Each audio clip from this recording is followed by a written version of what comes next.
सलातुल तस्बीह एक बहुत इंपॉर्टेंट नफिल नमाज। इससे रिलेटेड हमें एक हदीस मिलती है जो आप सल्लल्लाहु अलैहि वसल्लम के चचा हजरत अब्दुल्ला इब्ने अब्बास रदियल्लाहु अन्हु से नरेटेड है।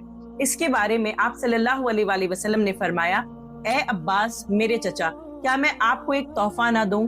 क्या एक ऐसा अमल ना बता दूं जिससे आपके अगले और पिछले, छोटे और बड़े, खुले और छुपे सारे गुनाह माफ कर दिए जाएं? और फिर आपने फरमाया, अगर हो सके तो इस नमाज को रोजाना एक मर्तबा पढ़ लिया करें, अगर ना हो सके तो जुमे के दिन एक मर्तबा पढ़ लें, ये ना हो सके तो महीने में एक बार पढ़ लें, ये भी ना हो सके तो साल में एक मर्तबा पढ़ लें, ये भी ना हो सके तो फिर पूरी जिंदगी में एक मर्तबा जरूर पढ़ लें। सलातुल तस्बीह 4 रकात की एक नफिल नमाज है जिसमें तीसरे कलमे को 300 मर्तबा पढ़ा जाता है, यानी हर रकात में 75 टाइम्स। इसको पढ़ने का तरीका बहुत आसान है।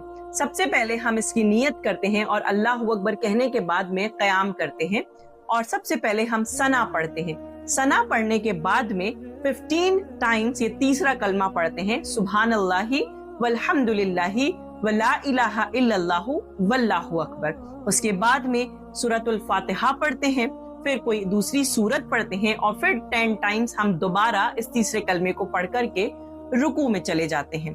फिर रुकू में सुभान रब्बियल अजीम की तस्बीह के बाद में दोबारा 10 मर्तबा ये तीसरा कलमा पढ़ते हैं, फिर समी अल्लाहु लिमन हमीदा रब्बना लकल हम्द कह के खड़े हो जाते हैं और दोबारा ये तीसरा कलमा 10 मर्तबा पढ़ते हैं। फिर हम पहले सजदे में जाते हैं, सुभान रब्बियल आला के बाद में तीसरा कलमा 10 मर्तबा पढ़ते हैं, फिर दोनों सजदों के दरमियान बैठ करके तीसरा कलमा पढ़ते हैं, फिर दूसरे सजदे में सुभान रब्बियल आला के बाद में तीसरा कलमा 10 मर्तबा पढ़ते हैं और फिर दूसरी रकात के लिए खड़े हो जाते हैं। और इस तरह से हर रकात में इसको 75 टाइम्स पढ़ा जाता है, यानी 4 रकात में 300 मर्तबा। और फिर चौथी रकात में अतहियात के बाद में आप सलाम फेर लें और अपनी दुआओं को पढ़ लें। ये बहुत आसान था। अब आपको इसका तरीका पता चल चुका है तो अपने फ्रेंड्स एंड फैमिली मेंबर्स के साथ में जरूर शेयर करें ताकि वो भी सलातुल तस्बीह का फायदा उठा सकें।